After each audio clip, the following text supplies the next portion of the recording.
This is an I Am Listening exclusive podcast. And so often I feel like the church has been absent from so many of the big discussions that we're having in society. Church doesn't really have a huge amount to say, partly because it's so busy beating itself up about what it thinks about all this, that we haven't actually reached out and been involved in these big discussions in the way I feel like we should have. Hello and welcome to this Tread Lightly podcast from us at the Rainham Eco Hub. My name is Hayley. And I'm Liz. And this podcast is where we delve a little bit deeper into those conversations with local everyday heroes that are doing small and impactful changes. We hope that you get as much out of this as me and Liz do, and that you also laugh just as much too. This episode has been an absolute hoot to record because we chat to the Reverend Mike Nelson from the Holy Trinity Twydall. He shares with us the amazing work that he and his congregation are doing to actively act out in being stewards for the earth. You can hear all about how they're not only attracting people from their community to join into this very important conversation, but they're also collectors of trolleys. To find out more, listen on. We hope that you enjoy this as much as we did recording it. Hello and welcome back to this episode where I am really excited because we get to speak to the wonderful Mike from Twydall Church. Hello. Hey, Mike. Hi, it's good to be here. Thank you for having me on the show. Oh, thank you for coming. It's really nice to see you. Thank you. So I wasn't going to do an introduction for you because I thought I would let you do that. Tell us. Great. Yeah, well, I'm Vicar of Holy Trinity in Gillingham. I've been there about 3 years and it's an amazing place. I'm discovering all these new things about our community and what's going on around us. And it's been a great time, certainly because I arrived in the middle of the pandemic, right in the heart of the pandemic. Yeah. And so I couldn't do any of the normal things you would do when you start in a church. I couldn't go and meet people, see people. My sort of licensing was sort of held in secret. It was a very strange sort of... What do you mean it was held in secret? Well, only the select few. Oh, right. Was it at the time where you could only have like 6 people or something? Yeah, it was really weird. Oh. It was really weird. You were robbed of that. And so, I got to know my parishioners through Zoom, which is... Wow, that's crazy. Yeah, it was a really strange time. And so I couldn't really get out and kind of get to meet people until sort of things began to ease a few months later. And that's where I think it's been interesting because so many of the things that we were doing and other organisations were doing had all stopped. And so it's just thinking about, well, what now? Where are we going to direct our energy and our focus now? Because in a way, there's sort of this new blank canvas to explore. Do you feel there is possibly a really good side to the fact that you arrived in a kind of in a storm, but kind of in a period of quiet? Do you think there was a good part to that? Absolutely. I think it opened a whole new world of opportunity. I think there were lots of people that were very tired, that had been doing things for a long time, that took the opportunity to lay the stuff down, to have a rest. And so it was really a great opportunity to then go, well, that's who we were. That's all the stuff that was going on before. We've got this opportunity now just to rethink all this stuff. Yeah. So let's start afresh. Could you tell us, obviously, Twydall's close to Rainham, but is quite a unique community in its own right. Could you tell people that aren't familiar with the local area a little bit about the community of Twydall? Sure. So largely all built in the 70s. So it used to be cherry orchards, and then the council did a huge development through the 70s, and it has a village identity, and that's one of the things that really drew me to the place. Is that people say, well, we're not from Gillingham, we're from Twydall. It has this kind of really village identity, and that extends to the church as well, where people have this real sort of a fascination, this real love for the place. And when anyone posts a picture of the church on there's a really active Twydall community Facebook page, there's all these comments underneath saying, I got married there, or my son was baptised there. There's all this community history, and it's built, and the church is located right in the centre of Twydall, all around where all the, the shopping centre is. And so it's this kind of real focal part. Really in the heart of the community, isn't it? Yeah. And it's a rich place, and in the sense of diversity and the sorts of people you meet. A lot of people have lived there their whole lives. So have moved in when those houses were built and have lived there. Never left. Wow. Exactly. You can kind of talk to them about this history of the place because they've seen it all kind of unfold, and the good things and the challenges. And then I think that the thing that I've never ministered in an estate like this before, and I think part of the challenges that I'm seeing is access to opportunity, and I think that's one of the biggest challenges for people living in Twydall, is that sense of how do I access higher education? How do I access a good job? How do I get the qualifications and experience that I need? And I think that that's one of the biggest challenges, particularly facing young people growing up there. Why is that? Do you know why specifically Twydall, and why you've identified that as being kind of quite a limiting factor? I would say there's probably a few things that contribute to that. I would say some of that's to do with expectations on people, and what, as parents, the expectation you might put on your children in terms of what you would go on to do, what your family history has been. Has anyone else in your family ever gone on to do higher education or have got any qualifications? And sometimes it's to do with confidence, and actually going and saying, well, I can do things. I have got skills. I have got gifts. And I think sometimes there needs to be this investment in people to release those, where I think people that have had more opportunities, particularly when they're young and growing up, perhaps understand more about themselves in terms of the things that they're good at, or have a bit more confidence to get out there and do those things and to offer themselves in different roles and ways, and volunteering and so on. And I feel like part of our work in the community is trying to help people realise some of those opportunities, because they are there. Yeah. Something that you mentioned there was like wanting to be able to invest in people. And if I had to kind of sum up my experience, which I know is very limited, in my experience of your church and kind of how I felt when I've come in, I identify you 100% as a church that's invested in people. And so that's really interesting that you use that word, because just looking at the amazing things that you're doing kind of from the inside out, I guess, of your church building. And I don't know, so you might tell me differently, but I really see your church as being an investor in people and kind of using that from the inside out, just by the various like community things that you've got going on, especially, which is partly why we're talking to you today in terms of the work that you're doing environmentally with your church. You are, I think we spoke about this in the last episode actually, that you have got silver. I don't want to steal your thunder, but well done you. You've got silver A Rocha award. So for those of you that don't know or not familiar, A Rocha is a Christian organisation that is encouraging and inspiring churches and equipping them really with resources to apply for a scheme called Eco Church, where you are able to get different levels, and you've got bronze, and then you've just got silver. Congratulations! So yeah, congratulations. Well done. Hold on.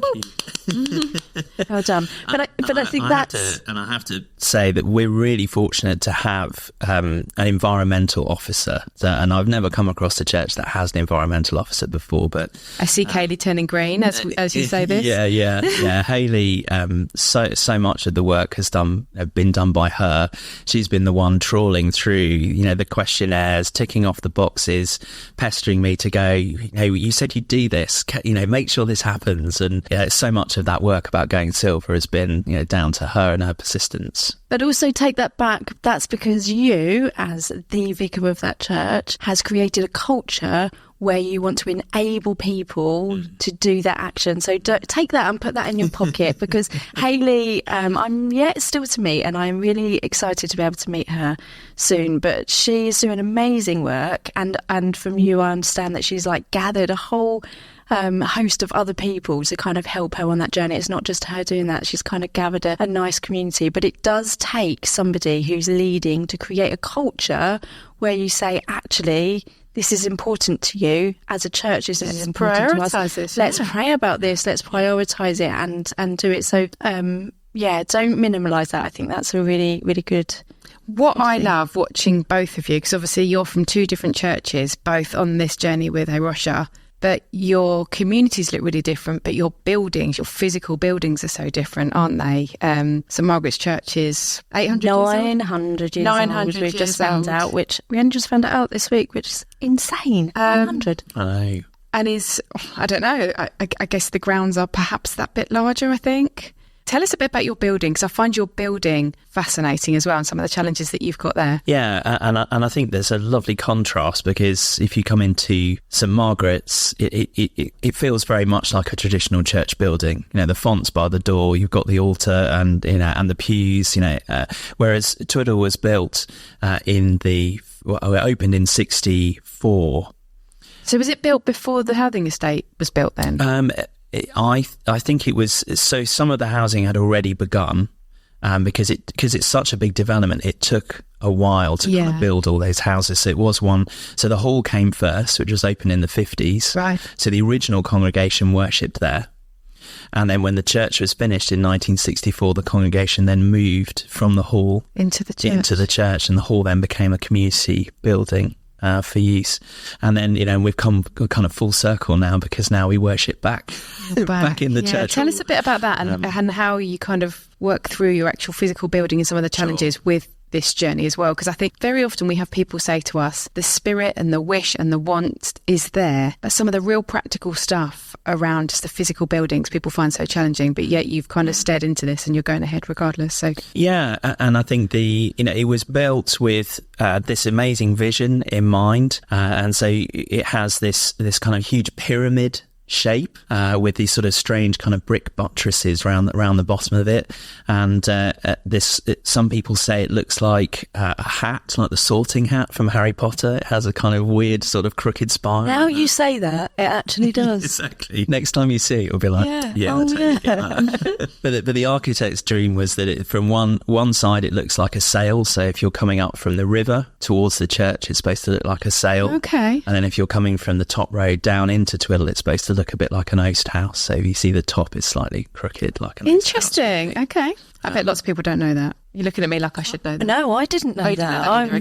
I'm sitting there going, oh my gosh. But I guess there's loads of stuff like that we see locally that we don't actually know the story behind it. I love that sort of stuff. Sorry, I interrupted you. It's okay. And I think there's only one other church in the whole country that has a similar construction. So it's pretty unique. But unfortunately, because of the era that it was built in, it was not necessarily designed to last. And some people I've talked to said it actually had a finite lifespan in mind. Oh, deliberately, because this is the theory, is that the church would have expanded so much in terms of people that you'd need to knock it down and build something else. So there was this kind of, we're basically going to build it. God love the 60s. I know, post-war mentality of rebuild. Yeah, and so sadly, with this huge roof and they decided to put underfloor heating in and do all these kind of really kind of fashionable and kind of quite advanced things, I suppose, for the era. But unfortunately, that has kind of just worn away and eroded. And they put these beautiful Kent shingle tiles on the roof. They have reached the end of their life, and so to get back in to use that building as a worship space, you're having to kind of almost start from the ground up. But where now it's grade 2 listed as well, that then means thinking very carefully about restoring it, but keeping the kind of the original sort of look and feel of that worship space. That is a whole challenge that I'm just looking at you there going, you are one special guy that God has obviously sent to this place for a very specific reason. I'm really excited to see kind of how that works for you and your team, because... But yeah... You go, we can do this environmental stuff. And that's what I think is so special about you and about this project, is because I know some of the challenges that you've got with your building. And I think it can be so overwhelming that you can go, I can't take this on because of the building. And yet you do so much stuff, even though you've got those challenges, which I think is going to be really inspiring to people who sometimes see physical space they're in as such a limiting factor in going into this space. And I think you're a really good example of let's just crack on and do it anyway, which is why I'd love you to share the kind of things that you're doing, even though there's these challenges with your physical space. I think one of the things that's been really important for us as we've gone through this is to help other churches, other organisations realise that their buildings are not an object. And they're not something that can get in the way of doing this. And actually, there are just some really small things you can do to your buildings to begin that process of living in a more sustainable way. So this year, we've got in the church hall where we worship, we've still got all the original windows, single glazed metal frame. Yeah. So this year we built secondary glazing and fitted that in all of our windows. And this is in the hall, not in the main church. In the hall, yeah, where we're and that, you know, in itself, I mean, it was, you know, bless our caretaker who laboured over it with a couple of other friends and put all these together, measured every window because of course they're not all the same size. Why would they be? And it's a simple thing, but actually it saved us so much money in terms of our kind of utility costs and things over money time. As well as kind of CO2, and that's interesting as well. Saving money. And that's also been one of the things we've really been thinking about quite hard. So we know our building's very leaky. You know, it lets out a lot of heat and energy, and we looked at our carbon footprint for this is 2022. It's about 12 tons of carbon, and that's around. I think we're in the bottom 10% of all church buildings in terms of how, you know, basically how much carbon our building uses. Wow. Yeah. So one of the things we did in the back end of last year of 23 is we explored how we can offset some of that carbon.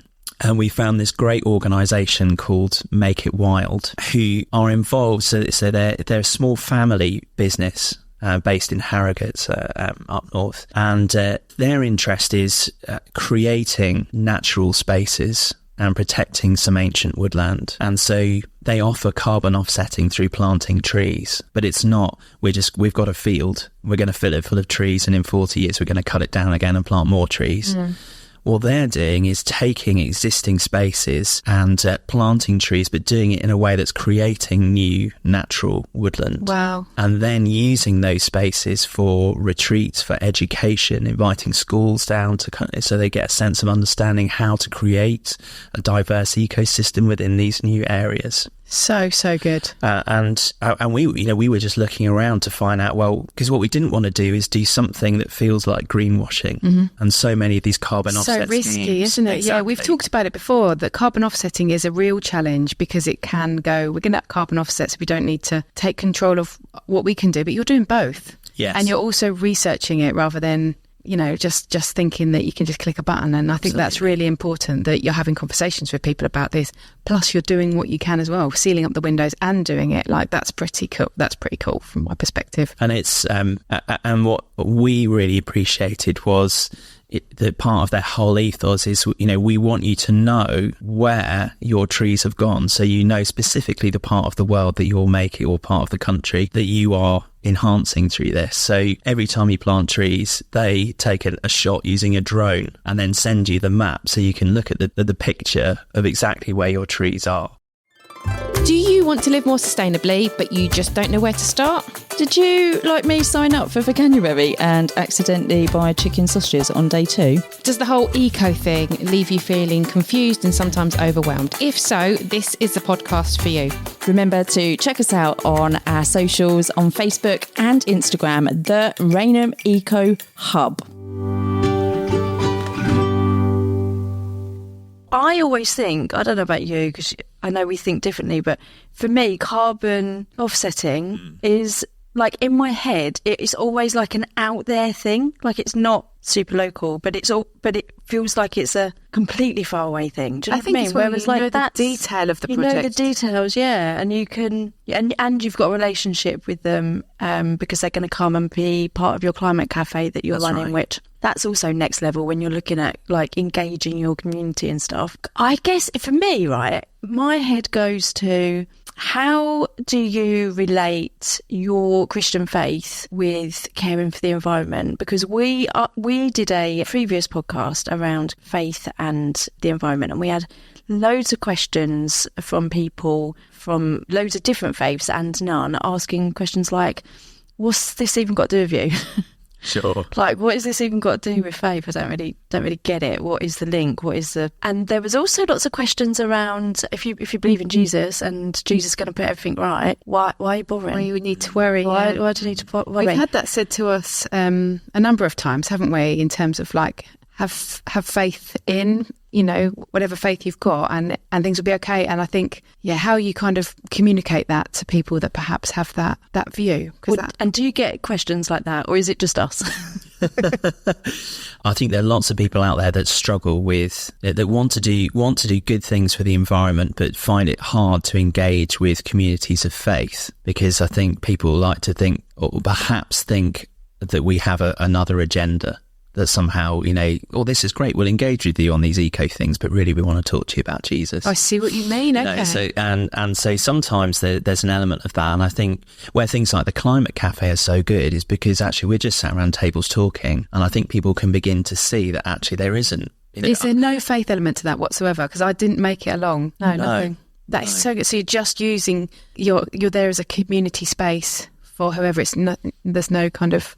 Absolutely. It's interesting. The thing that I think underpins my thinking on it is, so go right back to the very beginning of the Bible, and Adam is tasked by God as being a steward of God's creation. And I think steward is a really key word, because steward is someone who is temporarily in charge for somebody else. So they're put in charge to look after that in the absence of someone, and the whole prospect really is God saying to Adam, "You're up now. It's your time, your turn to be the steward on behalf of God, of your creation." And that, for me, I think flies in the face of lots of these arguments about, Jesus will come, and why worry? Just check out, and everything will be fine. And I think actually that isn't the picture that's painted, I don't think anyway, in the Bible, where God is very much saying you have a role to play and a part to play in stewarding this creation, and not just for yourself, but for the future generations of people that come after you. Mic drop. Mike drops the mic. Put that in your pocket, Hayley, so you have these conversations. I think it's difficult because, everybody has got completely different views and ideologies and kind of like ways in which they go about stuff. And I think just being able to have the space to have conversations like this is just really powerful, because I don't for one second think that you have an agenda by doing this podcast, apart from obviously chatting to us, because why would you not want to do that? But do you know what I mean? Having just conversations we just need to see the value in them again, I think, and kind of not necessarily always have to hear a conversation and think, they're trying to change my mind on that. I think we just have to be a bit open, do you know what I mean? And just kind of lean in a little bit. And kind of, I was listening to a podcast this morning about people don't necessarily have a conversation nowadays to listen. They have a conversation to respond. And so when somebody's talking, they're already thinking about what their response is going to be to that. So rather than just taking it in. Yeah.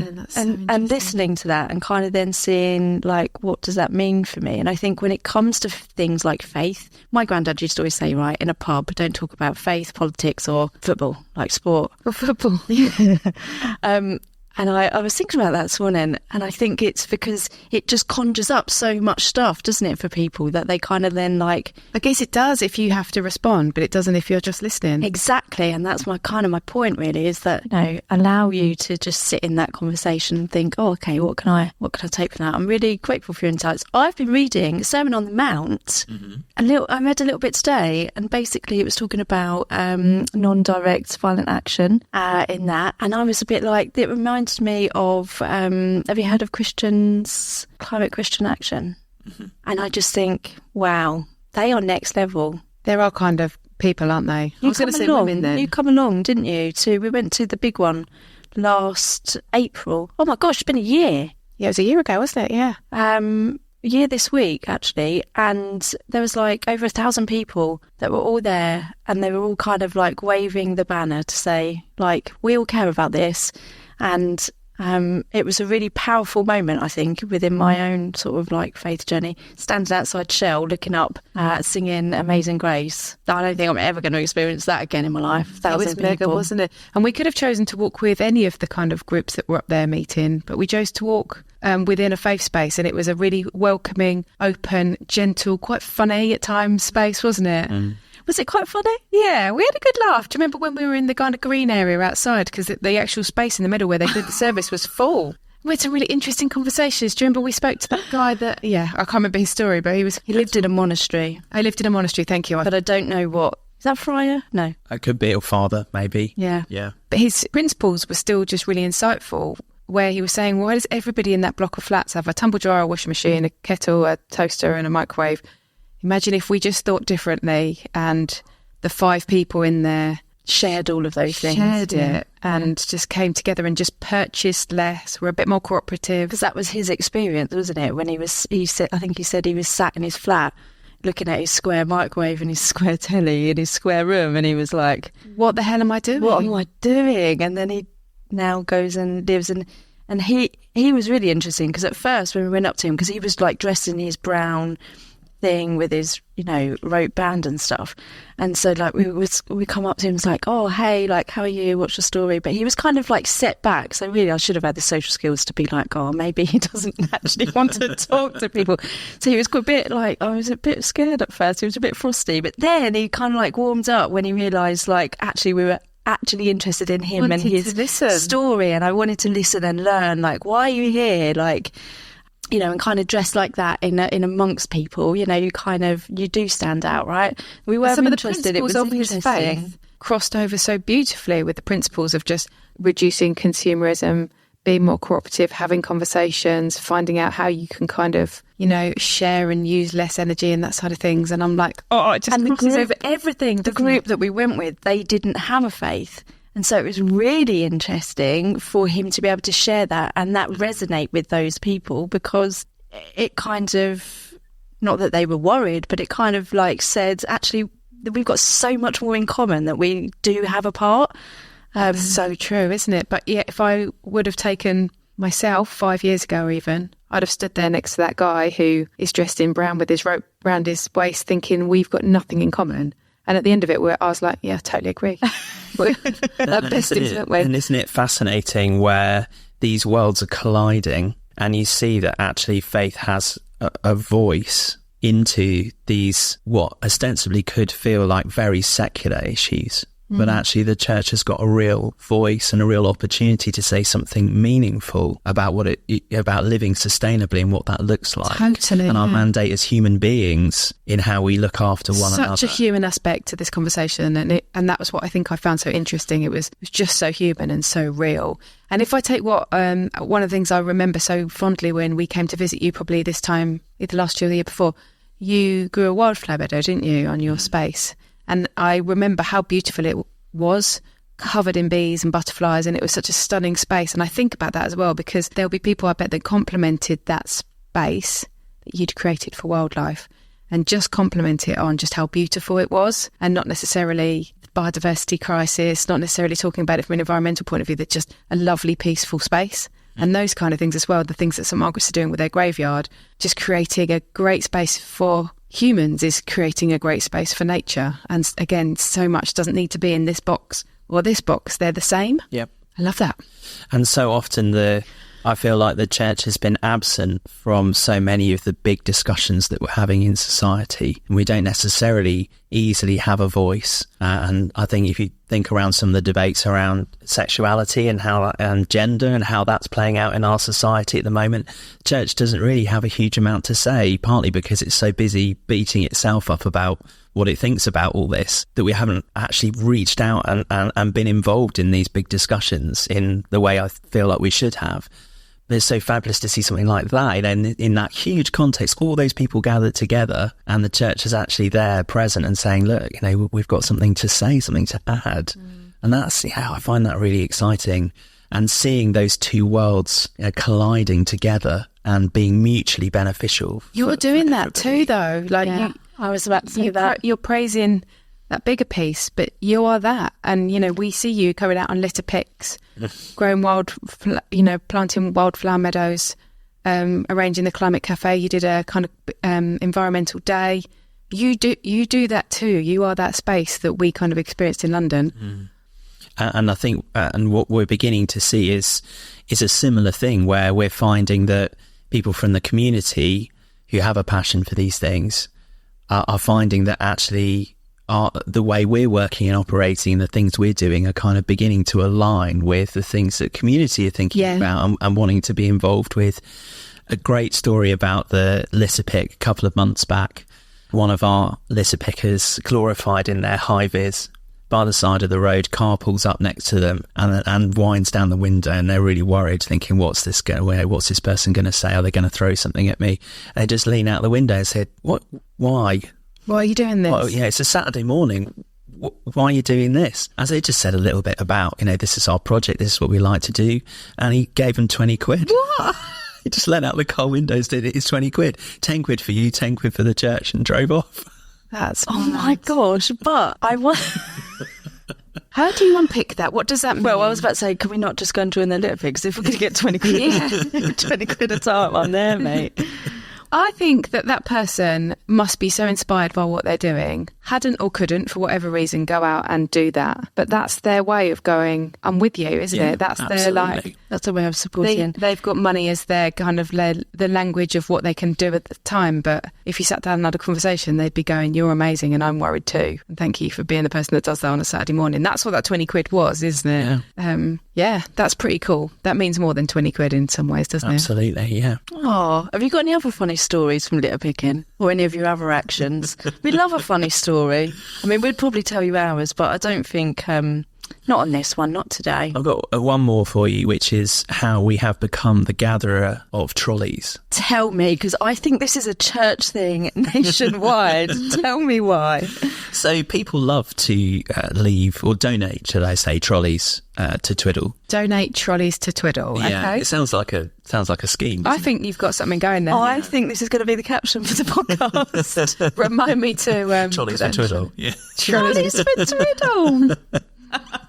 And so there's a guy that's regularly involved in our litter picks, and there's an app you can download and there's a company that goes around and collects stray trolleys and returns them to the supermarket, and so you can tell them where they are. Only it usually takes them a few weeks to come and get them, so we've ended up sort of curating this collection of trolleys for various things.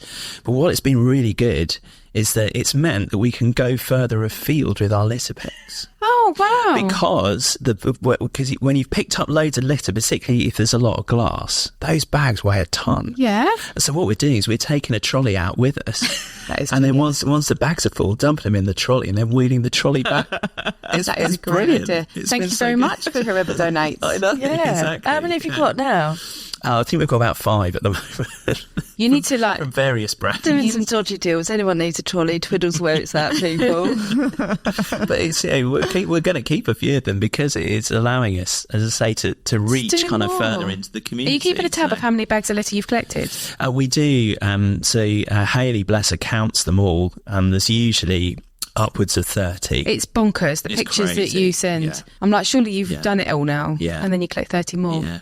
And the majority of those are from all the same areas. You go again and again and again. Yeah. It's Max. There's a lady who starting to do litter picking on a Tuesday in Raynham around Cosington, and she collects near the skate park and clears like 2-3 bags. She put it in a trolley this week actually as well.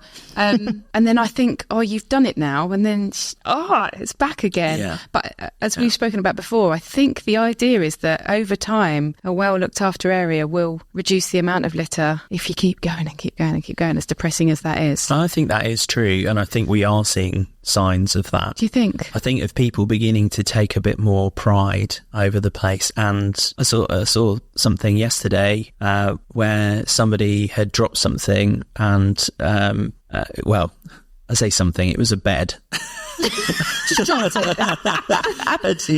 didn't drop that. Just hate to break this to you. Laid that to rest. Oh, sorry, I just dropped my bed. I forgot the incredible Hulk turned up one day. And just laid it to rest in a certain public part of Twydall, and someone had seen this happening and actually went over and we have these signs that the council have put up to say we're watching. Do not drop your bed. Yeah, like don't we're watching. This is a place where rubbish tends to end up quite often. So, and this guy had seen this happen and chased after the people that had done it, waving this sign. Yes, that guy. I know. It was amazing. It was absolutely amazing.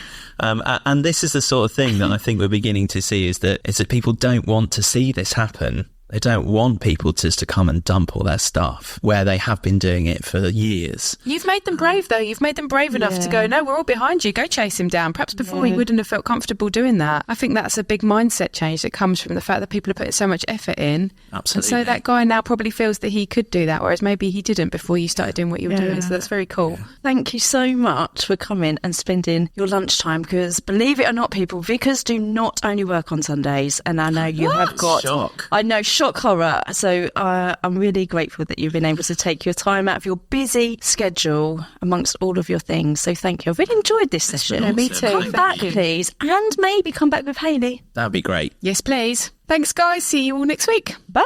Bye. Thank you for listening to the Rainham Eco Hub's Tread Lightly podcast. If, like us, you're trying to be more sustainable, then like and subscribe to get notified when we release new episodes, or even better, share with your friends and family. Hope you enjoyed today's episode, and thank you for joining us. Stay safe, keep going, and find us on socials. Cheers, guys.